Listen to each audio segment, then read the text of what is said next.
Hello everyone, welcome to English classes by Anita. Students, today I am going to explain a lesson number 2, Black Beauty from the Gems English Reader Silver Jubilee Edition by Ratna Sagar. Students, today I will read lesson in English line by line and explain in Hindi. So, uh, be with me for better understanding. And now let's start. Black Beauty. Black Beauty means obviously black means होता है काला, beauty means सुंदर. तो देखते हैं कि black beauty किसके बारे में ये डिस्क्राइब किया गया है. तो चलिए स्टार्ट करते हैं. Black beauty is a timeless story. तो जो ब्लैक ब्यूटी जो स्टोरी हम पढ़ने जा रहे हैं वो एक टाइमलेस स्टोरी है. Match this characters from classic novels with the book. तो यहाँ पे कुछ कैरेक्टर्स दिए हुए हैं, यहाँ पे आप देख लीजिए कुछ कैरेक्टर्स दिए हुए हैं, कुछ बुक्स के नाम दिए हुए हैं जिसको कि आपको क्या करना है, मैच करना है. तो मैड हैटर, ट्विन वुडमैन, हक, डम्बल डोर, लॉयर. तो आपको ये सारे नाम को मतलब इनके साथ इनके कैरेक्टर से मैच करना है. तो चलिए लेसन स्टार्ट करते हैं, आप इसको मैच करिएगा. चलिए स्टार्ट करते हैं लेसन.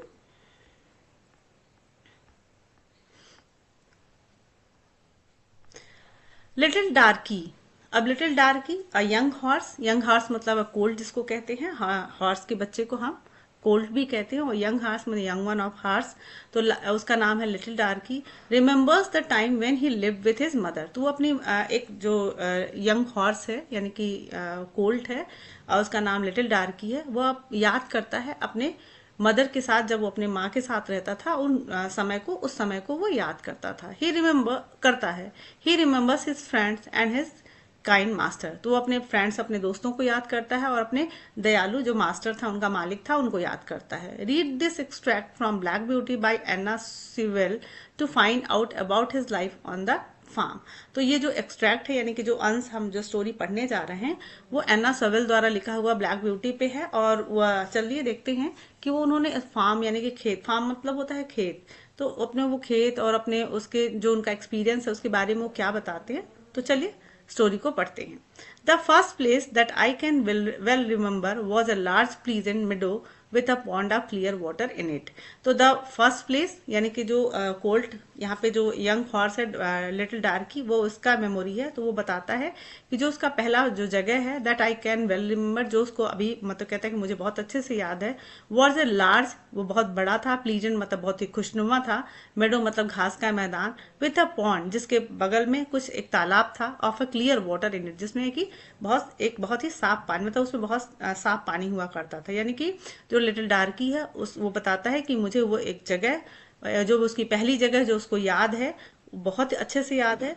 वो बहुत ही बड़ा जगह था, प्लीजेंट था, खुशनुमा था. मेडो यानी कि घास का मैदान था और उसके बगल में एक तालाब था और जिसमें साफ पानी हुआ करता था. Some shady trees leaned over it, और कुछ छायादार पेड़ उस पे झुके हुए होते थे. And rushes and water lilies grew at the deep end. And rushes मतलब होता है ग्रासी वुड, ग्रासी प्लांट होता है जिसको कहते हैं. और water lilies grew at the deep end यानी कि जो तालाब की जो गहराई में था उसमें लिलीज थे, वाटर लिलीज था और रसेस उसमें उगे हुए थे. Over the hedge on one side we looked into a ploughed field. तो वो कहता है कि जो हेज मतलब कि जो जहां से वो रखा जाता था उस वहां से उसके हेज के ऊपर से उसको क्या दिखाई देता था, उसके आगे उसको प्लाउड फील्ड यानी कि खेत के मतलब जो खेत के मैदान थे वो दिखाई देते थे, खेत दिखाई देते थे. And on the other we looked over a gate at our master's house. और दूसरी तरफ उसको अपने मास्टर का जो घर था उसका गेट दिखाई देता था जो कि सड़क के किनारे था, सड़क पर ही था. There was a grove of fir trees at the top of the meadow and a running brook at the bottom. तो देर वॉज अ ग्रोव मतलब होता है ग्रुप ऑफ ट्रीज. ग्रोव यहाँ पे स्मॉल ग्रुप ऑफ ट्रीज तो इसको कहते हैं. तो there was a grove of फिर मतलब एक फ्रूट है. तो वो कहता है कि वहां पे एक फिर का कुछ पेड़ों का मतलब ग्रुप था यानी कि बहुत पेड़ों का झुंड था. और eight the top of the मेडो यानी कि मेडो के उस पार टॉप पे जो पेड़ों का झुंड था फिर का. And running brook at the bottom, और एक साइड में रनिंग ब्रूक यानी कि झरना. ब्रूक मतलब होता है झरना. तो एक झरने जैसा मतलब छोटा सा पानी का झरने जैसा एक बगल में मेडो के पास था। वाइल आई वॉज यंग, या मैं जब बहुत छोटा था, I lived upon my mother's milk, तब मैं अपनी माँ के दूध यानी कि मैं अपनी मदर का मिल्क ही पीकर मतलब मैं सरवाइव करता था। As I could not eat grass, क्योंकि मैं उस समय घास नहीं खा सकता था। In the day time I ran by her side, और सुबह मतलब दिन के समय मैं अपनी माँ के आसपास दौड़ा करता था। And at night I lay down close by her, और रात जब हुआ करती थी तो मैं अपने मदर के बगल में सोया करता था। When it was hot, when it was hot, we used to stand by the pond in the shade of the tree. तो कहता है कि जब बहुत गर्मी का समय हुआ करता था तो यूज टू स्टैंड मतलब हम खड़े हुआ करते थे पॉन्ड के बगल में, शेड ऑफ द ट्री यानी कि जो तालाब था उसके बगल में जो पेड़ों की छांव हुआ करती थी उसके नीचे हम लोग खड़ा हुआ करते थे। And when it was cold we had a nice warm shed near the grove, और जब ठंड पड़ती थी तो उस ग्रोव में यानी कि पेड़ों के झुंड के बगल में जो एक शेड होता था बहुत मतलब गर्म हुआ करता था, उसमें हम रहा करते थे। As soon as I old enough to eat grass, और जब मैं थोड़ा बड़ा हुआ और जब घास खाने लगा, my mother used to go out to work in the day time, तो मेरी माँ दिन में काम करने के लिए जाने लगी। And come back in the evening, और शाम को वापस आया करती थी। There was 6 colds in a Medo beside me, तो वो बताते कि उस घास के मैदान में मेरे साथ और भी 6 यंग ओल्ड्स थे, यानी कि कुछ मतलब जो घोड़े के बच्चे यानी कि यंग वंस ऑफ हॉर्स, तो 6 और भी उनके साथ उस मेडो में रहा करते थे, घास के मैदान में रहा करते थे। दे वर ओल्डर देन आई वॉज, मतलब वो बताता है कि मेरे से वो बड़े थे। Some were nearly as large as grown up horse, और कुछ तो उसमें इतने बड़े थे जैसे कि एक बड़ा हॉर्स हुआ करता था, बड़ा घोड़ा हुआ करता था। I used to run with them, मैं उन लोगों के साथ दौड़ा करता था। एंड हैड ग्रेट फन, और हम खूब मस्ती किया करते थे, खूब मजे किया करते थे। We used to gallop all together round and round the field as hard as we could go, तो we used to gallop, gallop मतलब होता है छलांग लगाना, जोर जोर से छलांगे लगाना, तो वह मतलब दौड़ना और छलांग लगाना, तो हम दौड़ते थे ऑल टुगेदर मतलब साथ साथ दौड़ते थे, छलांग लगाते थे, राउंड एंड राउंड गोल गोल फील्ड में घूमते थे। As hard as we could go, मतलब हम जितना तेज दौड़ सकते थे उतना तेज दौड़ते थे, छलांग लगाते थे, मतलब हम साथ में एक दूसरे के साथ खेलते थे। Sometimes we had rather rough play, और कभी कभी हम रफ प्ले मतलब कि थोड़ा सा हम लोग एक दूसरे को किक वगैरह, मतलब रफ प्ले का मतलब होता है कि थोड़ा सा अनमैनर्ड प्ले, मतलब कि हम लोग कभी कभी बदमाशी भी किया करते थे, मिस्चीवियस हरकत भी किया करते थे। For the other colts would frequently kick and gallop, जिसमें कि जो कोर्स होते थे मतलब जो यंग वन हॉर्स थे वो एक दूसरे को किक करते थे, मतलब लात से उसको पैर से मारना, और गैलप मतलब छलांग लगाना, मतलब पैर से मारना, छलांग लगाना, थोड़ा बैड मैनर में वो खेला करते थे। One day when there was a good deal of kicking, और एक दिन जब हम लोग मतलब ये किकिंग का जो हम लोग खेल कर रहे थे, मतलब जो रफ प्ले कर रहे थे और हम एक दूसरे के साथ मतलब बहुत मस्ती कर रहे थे, my mother wind to me to come to her, my mother wind मतलब होता है थोड़ा सा लो, नाइस सॉफ्टली मतलब थोड़ा सा हिनहिनाना बहुत ही विनम्रता से, मतलब बहुत ही सॉफ्टली, मतलब बहुत ही सॉफ्टली उसने उसकी जो मदर होती है वो हिनहिनाती है और उसको बुलाती है टू कम टू हर, मतलब अपने पास आने के लिए उसको कहती है। एंड देन शी सेड, और उसके बाद वो कहती है, I wish you to pay attention to what I am going to say to you, कहती है कि मैं चाहती हूँ कि तुम उसको बहुत ध्यान से सुनो जो मैं तुम्हें कहने जा रही हूँ। Your father has a great name in these parts, तो कहती है कि जो तुम्हारे पापा थे या पिता थे वो ग्रेट नेम्स, मतलब उनका एक ग्रेट नेम था, मतलब वो बहुत ज्यादा लोगों द्वारा उनको प्यार किया जाता था और उनको रिस्पेक्ट मिला करती थी। And your grandfather won the cup 2 years at the Newmarket races, और जो आप तुम्हारे ग्रैंड यानी कि दादाजी थे उन्होंने 2 बार मतलब साल में 2 बार उन्होंने कप जीता था न्यू मार्केट रेस में। Your grandmother had the sweetest temper of any horse I ever knew, तो कहती कि जो तुम्हारी दादी थी वो स्वीटेस्ट टेम्पर मतलब इतनी सॉफ्ट, इतनी स्वीटेस्ट टेम्पर वाली थी, मतलब इतनी विनम्र थी कि जितना मैं आज तक किसी घोड़े को मैं जितना जानती हूँ उतना कोई भी नहीं हुआ है, मतलब आई एवर न्यू, मतलब कि मैं आज तक ऐसे घोड़े को नहीं जानती जितनी जो कि तुम्हारी दादी जितनी विनम्र थी, स्वीट टेम्पर थी। And I think you have never seen me kick और बाइट, और शायद मैं एंड आई थिंक मतलब मुझे लगता है कि तुमने मुझे भी कभी किक मारते हुए या किसी को बाइट करते या मतलब काटते हुए नहीं देखा होगा। I hope you will grow up gentle and good, तो कहती कि मैं चाहती हूँ कि तुम भी बहुत ही विनम्र और बहुत ही अच्छी आदतें लेकर बड़े हो। And do your work with a good deal, और जो अपना काम है वो उसको गुड डील मतलब अच्छे से मन लगा के काम करो, मतलब जो भी काम करो उसको मन लगा के काम करो। लिफ्ट योर फीट अप, अपने पैर को उठाओ। वेल व्हेन यू ट्रॉट, मतलब जब तुम चलते हो तो अपने पैरों को उठाकर चलो। हम लोग कहते हैं ना जब स्कूल में, don't drag your feet, lift your leg. तो देखो कितना, मतलब कि एक एनिमल भी अपने बच्चे को कितना अच्छा मैनर सिखा रही है कि तुम्हें कैसे कैसे पोलाइट रहना है, एक दूसरे के साथ रफ प्ले नहीं करना है, और अपने पैरों को कितने, मतलब कि मॉडेस्टी से, कितने अच्छे से अपने पैरों को उठाकर चलना है। तो बता रही है कि जब तुम ट्रॉट मतलब जब चलते हो तो अपने पैरों को उठाओ। एंड नेवर बाइट और किक इवन इन प्ले, और तुम किसी को कभी भी ना बाइट करो, यानी कि उसको काटो नहीं, या फिर किक भी मत करो। मतलब यहाँ तक कि तुम जब खेल रहे हो तब भी तुम किसी के साथ कोई बैड मैनर ना करो। I have never forgotten my mother's advice, और वो कहता है कि मैं अपनी एडवाइस, मतलब अपनी माँ की जो सलाह थी, मैं कभी नहीं भूला। अब देखो एक हॉर्स होते हुए भी, एनिमल होते हुए भी, वो अपनी मदर की एडवाइस को कितना अच्छे से महसूस कह रहा है कि मैं नहीं भूला। तो इसका मतलब कि हमें भी जो हमारे बड़े मम्मी पापा या कोई जो सिखाता है, कोई भी चीज टीचर सिखाते हैं, तो हमें उसको फॉलो करना चाहिए। तो I knew she was a wise old horse, क्योंकि मैं जानता हूं कि वह एक बहुत ही बुद्धिमान और बूढ़ी जो हॉर्स थी। And our master thought a great deal of her, और जो मेरा मास्टर था यानी कि मालिक था, वो भी मेरी जो माँ को बहुत ही पसंद करता था। हर नेम वॉज डचेस, और मेरी माँ का नाम डचेस था। But he often called her pet, लेकिन जो मालिक था वो हमेशा उसको पेट बुलाया करता था। Our master Farmer Grey was a good kind man, और जो मेरा मास्टर यानी कि मालिक था जिसका नाम ग्रे था, वॉज अ गुड मतलब बहुत ही अच्छा आदमी था, काइंड मैन यानी कि दयालु आदमी था। He gave us good food, वो हमेशा हम लोग को अच्छा खाना दिया करता था। गुड लॉजिंग रहने की अच्छी व्यवस्था करता था।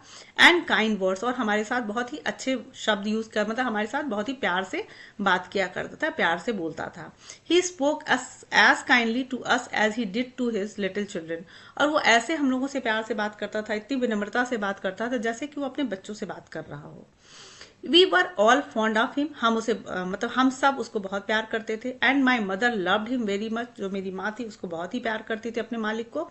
When she was him at the gate, when she when she saw him at the gate she would nigh with joy, मतलब जैसे ही मेरी माँ उसको देखती थी, वो मतलब नाई मतलब कि थोड़ा सा हिनहिनाना शुरू कर दी थी, खुशी से, मतलब खुशी से वो हिनहिनाना शुरू कर देती थी। And trot up to him, और उसके पास चलते हुए जाती थी। He would pat and stroke her and say, he would PAT मतलब थपथपाना, वो उसके पीठ पे थपथपाता था। एंड स्ट्रोक मतलब उसको सहलाता था। एंड से, और कहता था, वेल ओल्ड पेट मतलब कि ओल्ड पेट मतलब बूढ़े जो पेट है। And how is your little डार्की, तुम्हारा लिटिल डार्की कैसा है। डार्की मतलब जिसको अभी बात कर रहे कोल्ड के बारे में। He would give me a piece of bread, और वो मुझे एक ब्रेड का पीस का मतलब पीस दिया करता था, टुकड़ा दिया करता था। विच वॉज वेरी गुड, जो कि बहुत अच्छा हुआ करता था। And sometimes he brought a carrot for my mother, और कभी कभी वो मेरी माँ के लिए कैरेट भी लाया करता था। All the horses would come to him, सारे जो घोड़े थे, जितने भी हॉर्सेस उसके पास थे, वो उसके पास आया करते थे। But I think we were his favourites, लेकिन मुझे जो मतलब लगता है, हम उसके बहुत ही फेवरेट थे, मतलब बहुत ही वो हम लोग को सबसे ज्यादा प्यार करता था। My mother always took him to the town on a market day in a little gig, मेरी जो माँ है ऑलवेज मतलब हमेशा शहर जो मार्केट है उसमें उसको ले जाया करती थी। इन अ लिटिल गिग, गिग मतलब होता है छोटी सी जो बैलगाड़ी जैसी होती है, जिसमें दो पहिए टू व्हील के साथ होता है, जिसमें एक हॉर्स ही उसको लेकर चलता है, तो उसको गिग कहते हैं। तो वो छोटी सी जो गाड़ी थी उसको, उसमें मास्टर को वो शहर में मार्केट तक ले जाया करती थी। There was a plough boy, और वहीं पे एक प्लाउ बॉय मतलब एक जो खेत में काम करने वाला लड़का था, डिक, जिसका नाम था Dick, who sometimes came into our field, जो कभी कभी हमारे खेतों में आता था, to pluck blackberries from the hedge, जो कि blackberries को हमारे hedge से तोड़ने के लिए वो आया करता था। when he had eaten all he wanted, जब वो उसका पेट मतलब ब्लैकबेरी से वो जितना उसको चाहिए होता था वो ले लिया होता, तोड़ लिया रहता था, he would have what he called fun with the cold. तो उसके बाद वो जो कोल्ड से उनके साथ वो मतलब मजाक किया करता था, उसके साथ मतलब मस्ती करता था। He would clap and shout at the colds, वो क्या करता था, ताली बजाता था और चिल्लाता था जोर से, just to see them run, जिससे कि वो दौड़े, मतलब कि वो परेशान करने के लिए वो कोल्ड्स के पास आता था और अपनी क्लैपिंग करता था, उसके बाद चिल्लाता था ताकि ये कोल्ड्स हैं वो क्या करें, रन, मतलब कि just to see them run, मतलब उनको दौड़ते हुए देखना उसको अच्छा लगता था। If that did not work, और यदि वो मतलब क्लैपिंग से और उसके चिल्लाने से जो कोल्ड दौड़ते नहीं थे तो he would chase after us, तो उसके बाद वो हम लोग को पीछा करता था, मतलब हमें दौड़ाता था। We did not much mind him, लेकिन हम उस पर ज्यादा ध्यान नहीं देते थे। For we could just gallop away faster, और हम बस थोड़ा तेज छलांग लगाते हुए दौड़ते थे। देन ही कुड रन, और जितना कि वो दौड़ सकता था। One day he was chasing us, जब वो हमें एक दिन ही हुआ जब हमें वो हमारा पीछा कर रहा था, यानी कि हमें जब दौड़ा रहा था। And did not know that farmer Grey was in the next field, और वो ये नहीं जान रहा था कि जो फार्मर ग्रे हैं यानी कि जो मालिक हैं वो नेक्स्ट फील्ड मतलब कि बगल के खेत में हैं। बट ही वॉज देयर, लेकिन वो वहां पर थे। Watching what was going on, और वो देख रहे थे कि क्या हो रहा है। Over the hedge he jump in a snap, वो अचानक से वो हेज से छलांग लगाते हुए आते हैं। And caught Dick by the arm, और हाथों से मतलब डिक को पकड़ लेते हैं। As soon as we saw Farmer Grey, जैसे ही हम फार्मर ग्रे को देखते हैं, we trotted up nearer to see what went on, और हम लोग तुरंत ग्रे के पास मतलब चलते हुए उनके नजदीक चले जाते हैं ये देखने के लिए कि क्या होने वाला है। बैड बॉय ही सेड, उन्होंने कहा कि गंदे लड़के, मतलब जो तुम हो bad boy. Bad boy to chase the colt, मतलब गंदे लड़के, तुम जो कोल्ड्स हैं यानी कि यंग वन हॉर्स हैं उनको तुम दौड़ा रहे हो।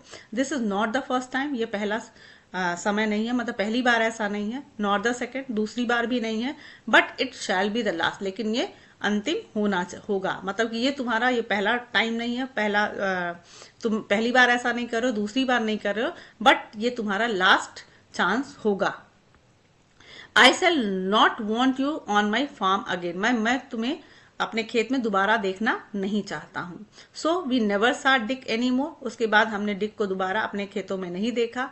Old Daniel the man who looked after the horses, अब ओल्ड डैनियल जो घोड़ों की देखभाल करता था, one who looked after the horses, वो जस्ट एज जेंटल, वो उतना ही जेंटल यानी विनम्र था, अच्छा था, एज आवर मास्टर, जैसा कि हमारा मास्टर था। So we were well off, और हम लोग इस तरीके से यहाँ पे कंफर्टेबली और हैप्पीली यहाँ पे उस फॉर्म में रहते थे।